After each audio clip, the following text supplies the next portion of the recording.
This is the Martial Arts Lifestyle Podcast, where we have conversations with everyday martial artists about their histories and how martial arts influence their daily lives. You are listening to the abbreviated version of this podcast, which is the first 20 minutes or so of the show. Please consider supporting the show by subscribing on our Patreon page, www.patreon.com/MALMAG, and for about the price of one coffee shop coffee per month, you can get access to 4 new podcasts each month, 1 week before their YouTube release dates. You also have access to all of our existing shows, which at this point is about 100 hours of shows for you to enjoy. Individual shows can be purchased at our Gumroad page. That is malmag.gumroad.com. If you're looking for some sticks for FMA, some cool t-shirts, or even a course on Dos Manos, have a stop by martialartslifestylemagazine.com and click on the store tab or on the courses tab for that course. In this episode, I connect to the UK again through Zoom, and I talk with Dan Holloway. We talk about how he got involved in martial arts, how he decided on a career change from law enforcement to teaching martial arts, and what kind of clientele he looks to attract in his school. Sit back and enjoy.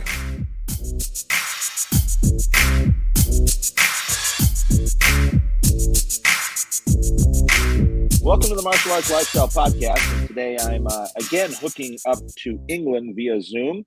Seems like there's a lot of good martial art people over in England for some reason, and this is a gentleman that I met because he came all the way over to our side of the pond one time, visited the Inosanto Academy, and I found him to be very charming and a very interesting person, and so we kind of made friends, and I decided I better drag this guy onto the podcast before he discovers maybe I'm not so charming. I don't know. Anyway, Dan Holloway, welcome to the show. Have charmed him. I don't know what you're talking about.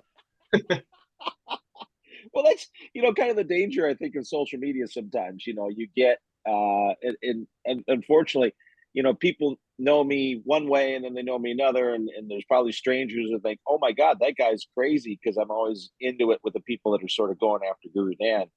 And which that's going to change here directly. Actually, I'm really tired of all that, and I don't spend a lot of time. I don't spend really any time on a show like this talking about that sort of thing, because it's not my interest. The politics stuff's not my interest. The human stories are. Keep it fun. So keep it civil. Exactly. So that's kind of how I joke about it, because I'm like, I think the majority of people who know me more like you do, which is like, oh yeah, okay, you're this kind of guy, and then the other people don't know me at all, and they're just seeing the name. And then seeing the reaction, they're like, wow, okay, that guy's crazy or radical or something. But yeah. But anyway, welcome to the show. I'm happy to have you. Thank you very much. I'm very happy to be on it. You've had some amazing names on. I've been keeping track of it. Oh my God. You're going to love it. I've got a great name coming up for show number 100. You're in the 90s here somewhere. I forgot to look, but you're show 90 something. And so, show 100 is coming up, and I've got someone that gave me an agreement to be on for number 100, and it's going to be an awesome one. I'm going to tell you that. I look forward to that one. You're going to love that. It's a person that a lot of people hear about and they've seen interviews of. It's just that it's always in the context of what that person's doing, and you don't really ever get that guy's story. So I think that's going to be a unique one when I get him on here. So intriguing. Yes, indeed. I love it. I'm going to set that bug right there. You teased him. Yeah, it should be. I think show 100 should go out sometime in November, maybe. So it's. Oh, wait, that long now? 2 months? Yeah, can you believe it? 3 months. It's August, man. Now I know I've at least got Dan hooked for about 90 days. Anyway. Yeah, definitely. Well, this is your show. Let's talk about you a little bit. So tell me how you got involved in martial arts, like when and how and with who and why, and that kind of thing. Yeah, sure. So I got started in martial arts when I was about 6 years old, I think. My parents took me to a karate class that was down the road, and I did it for maybe a year or so, maybe a year and a half, and I think I got a little bit tired at that point of just kind of walking. How old were you at that time again? Six, I think. That's pretty good. Your attention span of a 6-year-old, you kept them for a year. Yeah, I think so. I think it was around a year. Yeah, I had a couple of competitions and things like that, but I think, as I said, I just got a little bit tired of katas and walking up and down. And it was good fitness. Yeah. It was good stretching. I was super flexible, as most 6-year-olds are anyway. But yeah, I think it was just time to move on. But I knew that I wanted to do martial arts, and martial arts has always been something that's gone throughout my life up until now at 34 years old and running my own full-time academy and things like that.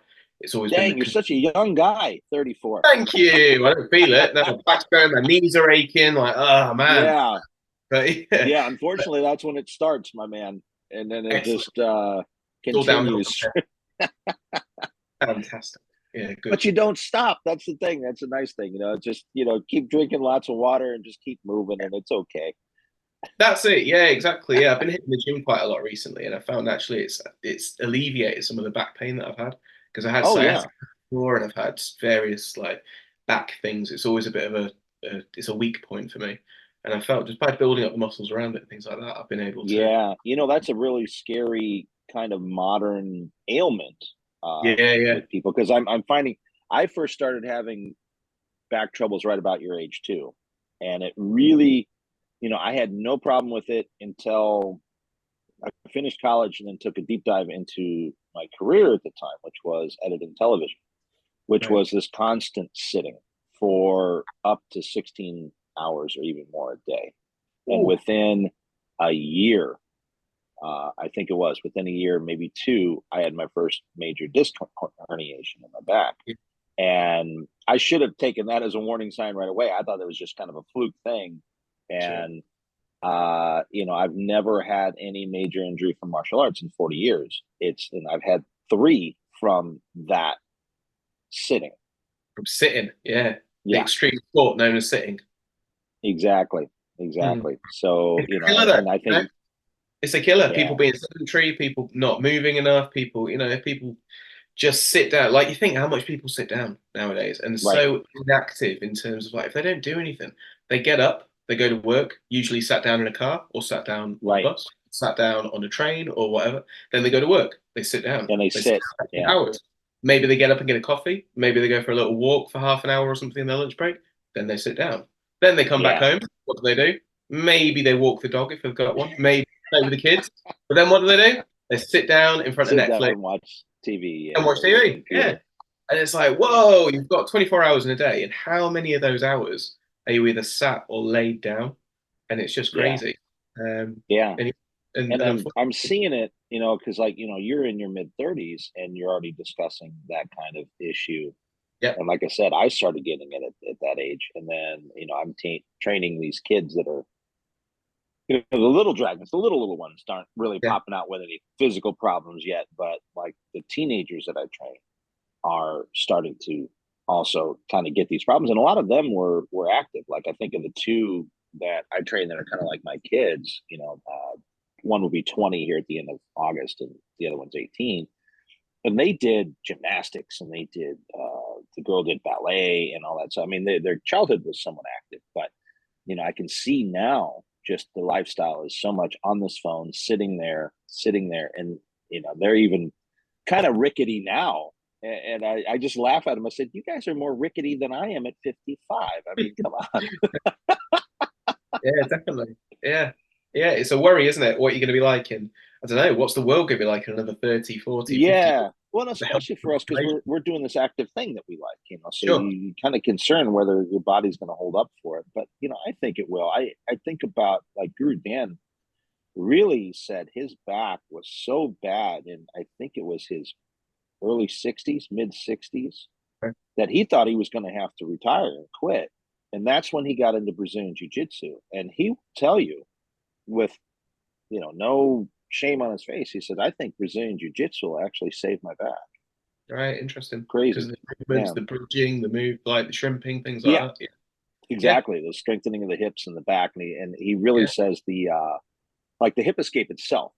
He said that particular thing. He said, because the funny thing was, I guess, a treatment he was getting, like a physical therapy. They went and put him on a machine, and they were charging, whatever exorbitant price for PT, Mhm. probably because of insurance. So they're just like, okay, we can jack the price because of that. And he said, I can't believe I'm paying this kind of money, and this machine is literally making me do a hip escape. He goes, I can do that. I'm already doing Brazilian Jiu. He's like, I know what this is. Yeah. So he spent all his time just like doing hip escapes, hip escapes, hip escapes. And I'm like, huh, that's interesting. I'm going to try that. There's money in it. Hip escape. Exactly. Yeah. Exactly. Perfect. Well, let's get back to your story. So we just bailed out here. So you did karate for about a year and said, I want to try something more active, is what it sounds like. Yeah, I think so. And there I saw a demonstration at a local Royal Air Force camp for Aikido. And then saw people flying through the air, getting flips, wrist locks, things like that. And was like, ooh, that's sexy. And was like, yeah, I want a little bit of that. I like that. That's your description. It's 6 years old. That's sexy. Probably not at 6 years old. At 6 years old, probably like, ooh, that's like a ninja. But now, looking back, like, gotcha. Yeah. But yeah, I thought it was cool. People flipping through the air and like wearing black skirts, and they all looked a bit ninja-y, and there was lots of very Japanese feel to it. And I was like, yeah, this is cool. I like this. I want to give it a go. And from there, I was hooked for 15, 16 years, I think. I trained in Yoshinkan Aikido, achieved a black belt, trained with some of the best instructors in the world, including the ones that were in the book Angry White Pajamas. I don't know if you've read that one. That's all about the Senshusei course based in Japan in the 90s. That was like the Tokyo Riot Police Force. They went to they went to the Yoshinkan. No, I've not read that, but thanks for anytime. I'm a bookworm, so thanks for any book. Yeah, the Senshusei course, a 9-month training program that's meant to be super, super tough, and it's all about this guy that basically is living in Tokyo and feeling a little bit underconfident in terms of if it came to anything physical, what would he do? And then he hears about this Senshusei course that's taught with the riot police, and it's meant to be like 9 months of hell. And he kind of goes, okay, I'm up for that. I'll give it a go. And it's all about his kind of journey, I think, progressing through that. But a lot of the teachers that that are kind of involved in that and teaching him during that time, I've been lucky enough to train with, including kind of Robert Mustard, who's a very well-known Yoshinkan Aikido practitioner, and Joe Tambu, who's based in Melbourne. So I went and spent a month in Melbourne living there as like a live-in student, dojo say. See, that sounds terrible. You took a whole martial art vacation. I did indeed. Yeah, it's great stuff, right? To Australia. To Australia, yeah, to Melbourne in the middle of February when it was like 40 degrees, 45 degrees. Yeah, exactly. Super hot, super, super hot, and training for 6, 7, 8 hours a day. It was sweaty, to say the least. But yeah, it was a good experience, but tough, really tough. Nice. Yeah. Well, that sounds interesting because Aikido. And I brought this up with several guests that I've had on. I had Josh Gold, who's a phenomenal Aikido guy on here, and kind of discussing, Aikido is one of the there's like the 5 martial arts, the darling punching bags of the internet. And Aikido is one of them. It is. And so I'm pretty sure you're on the side of that says, no, this works. I'm in the middle. I'm on the fence. Yeah, so the Yoshinkan style is seen as the hard version. It's less religiosity. It's less based in religion. It was Sensei, who was the Morio Ishba, who was the founder of it. He turned very spiritual towards the end. The Yoshinkan is more kind of pre-war, so it's quite hard. It's more akin to Aiki Jiu-Jitsu, Judo. Gotcha. It's more got its roots in that than it does in the spiritual side of it, of kind of the bullshido, should we say, of no touch knockouts and throwing people with a hard stare and things like that. But the Aikido that I did is very, very far removed from that, and it's more jiu-jitsu in its origins, I'd say. So there's a lot more practicability with that, I would say. But there was also things that I was like, I'm not sure. Like there wasn't a lot of pressure testing, there wasn't any sparring really, and kind of when I reached my early 20s, I started questioning. Oh no, before that actually, probably 19. I went to university and I started boxing there, and I started doing some Brazilian Jiu-Jitsu. I started doing some mixed martial arts. I started sparring and putting some striking in, and was like, okay, right, I'm starting to spar a little bit now, and I'm not being able to get these shoulder locks and these wrist locks. And if I was someone who's willing to punch you in the face to not, if I was on the ground, I could work some of it. That was okay. But standing, where there's space and there's room to move and things like that, it wasn't working the way that I was I was thinking it was going to work. And the same kind of It's always street a fight. pain in the ass when those people It just is, don't yeah. stand there and let you do it. I know. I had these images of me being a badass, and then suddenly it was not quite like that. Very Yeah, disappointing. And then the few street confrontations I've kind of had that a similar kind of thing happen. I've managed to get a couple of wrist locks off before, but most of the time it's just been striking that's got me out of any situation. So I thought, okay, I need to kind of pursue this and look more at the MMA side, more at the boxing side, more at the kickboxing, more at the BJJ for groundwork, and just become a little bit more of a well-rounded martial artist rather than yeah, just a traditional artist. So that's kind of when I started looking at that side of it, I suppose, and turning away a little bit more from the traditional side of it, which, you know, I've still got respect for, and I think it's great for kids, and I think it's really good that the respect that it teaches and the yeah, discipline, focus, and the fact that you're all wearing pristine white gis and like the belt system and things like that, I think is great. But I yeah. think, And there's the cultural aspect of that too that yeah, I 100%, I yeah, think is great. You know, it's yeah, it gets you into learning about other cultures. It gets you into, you know, because generally I think a lot of those the colors and have to do with symbolism. Like I didn't even know this till this Wednesday, so 2 days ago. Uh, you probably met Professor Gary, our Brazilian Jiu Jitsu I instructor did at indeed, the yeah, I did academy, some right? classes with him there, yeah. Yeah, yeah. So he teaches the kids class on Wednesday, and so he was watching, you know, a bunch of kids struggle with the belts, and he's like, okay, who doesn't know how to tie their belt? And I actually raised my hand. I said, Professor, I actually don't know the jujitsu way of doing it. I said, Mhm. I watch you, and it's different than the way I did it in karate. Sure. And so he does a belt tying thing, and then he also talked about putting the right side of the gi on and then the left over the top, and where that came from. And I'm like, oh my god, I didn't know this at all. You know, and I'd done karate for a Yeah. decade, and I just, you know, that stuff just I find so damn interesting. And I know it's not an interest to everyone, but I think you kind of owe at least some ears to that lecture when you get involved in a martial art to understand where this stuff's coming from. Yeah, definitely. And I think it's a really important point that you make about the culture. I think, you know, the best way to learn the culture of something is to A, look at the food, and B, Yes. look at the music, and then C, look at the sports. And I think the sport. Interesting. You sound like another Dan that I know.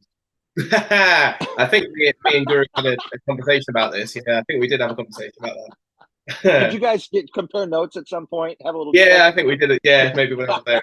Yeah, You're Guru, both go on. trying to convince me. I know. I know. You're like Yeah. this Tim guy. We need to talk to him a little bit. Exactly, yeah. But the cultural aspect, yeah, 100%. Like I Yeah. got really into the Japanese culture and I thought it was really interesting, and I got really into the samurai kind of Bushido way and things like that. But then, yeah, as I said, I was then deciding to look more at the self-defense based side of it and the sporting side of it, and just thought, okay, if I strip it down to the bare essentials, I need to be able to strike well, I need to be able to Yeah. grapple a bit and have a bit of wrestling maybe, and then I need some groundwork. And that's kind of my three-tier approach to looking at self-defense. And I was like, I'm not sure Aikido really fits for me any of those. Like there wasn't a whole lot of striking. The grappling side of it, not sure. And the groundwork was pretty non-existent. So then I started to go and have a look at other things basically. So yeah, so I did mixed martial arts for a few years, and really enjoyed that. I was training with a champion at that time at university, so enjoyed it. Kept me fit, kept me active. Competed a little bit, but nothing too crazy. The same with kickboxing, and then came back to Lincoln after finishing university, looking to join a police force, looking to find some more MMA classes, and then found the Casey fighting method, so KFM stuff. Well, Just you just passed over something real quick. So you had an interest in going in law enforcement. Yeah, so I did my degree in Oh, okay. criminology and psychology, and then stayed another year and did a master's in like terrorism and civilization Oh, and things like wow. that. So yeah, so Now that was that always would be something interesting for me to talk to you a little bit about because I've interviewed, you know, obviously being in the United States, you know, I've got a old dear friend that started when I started JKD and FMA that was in that group, and he's a retired canine police officer. He's not the dog; he had the dog with right. Okay. him. Yeah, yeah, I'm actually talking to like Scooby Doo, right? That'd be Yeah, hilarious. yeah, that'd be great. Um, and then obviously through the academy and all that, you know, I've met and talked to and close to a lot of law enforcement officers of different agencies around the country. But I don't, I would assume there's obviously some great similarities between policing in the UK and the United States, but there's also, I wouldn't say these huge differences because, we obviously have much more of a gun culture. I would assume that any police officer would go, I'm going to assume this guy might have something like that just for your own safety. But, your odds of encountering that are probably a lot less there than here. And it just seems like even the tactics and approaches are a bit different.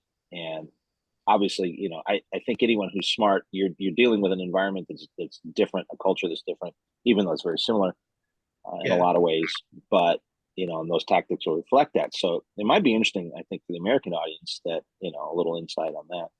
Well, it's Western culture, isn't it? But it is different. And as you kind of alluded to, you guys have got the gun thing there, which we don't have. It's just not a thing that we carry guns around everywhere. But we do have a rising problem with knife crime.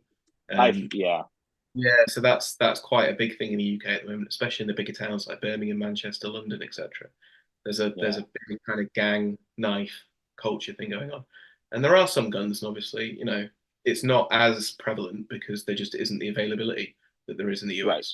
I'm sure there's a whole debate about that, and there's different opinions on things like that. But I mean, some of it that's what it comes down to here. When you got basically two sides kind of yelling at each other, so they dumb it down to some stuff. It has to do with availability. I mean, clearly there's an availability issue. Yes. I mean, in basic logic, if this thing wasn't here, you couldn't use it. Okay, that makes sense. The problem is we've got, I think, something like 2 guns for every person in the country right now. So, okay, you're just with lack of taking a draconian measure that is clearly unconstitutional in this country. You're not going to sweep and get rid of it. Yeah. And then the other side's like, well, it isn't the gun that kills the person, it's the person. Yes, that makes sense too. So why is it that people are doing this?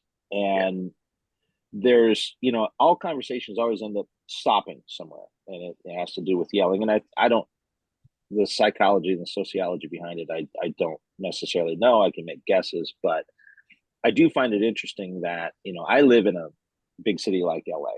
And I'm in Santa Monica. We got a lot of homeless here. I could literally take this with me right now. We could walk outside, and I guarantee you within 2 minutes I'll find one. Homeless, 2 or 3 sitting there. Yeah. Am I afraid when I walk out there? No, but I'm also a 6'4" guy.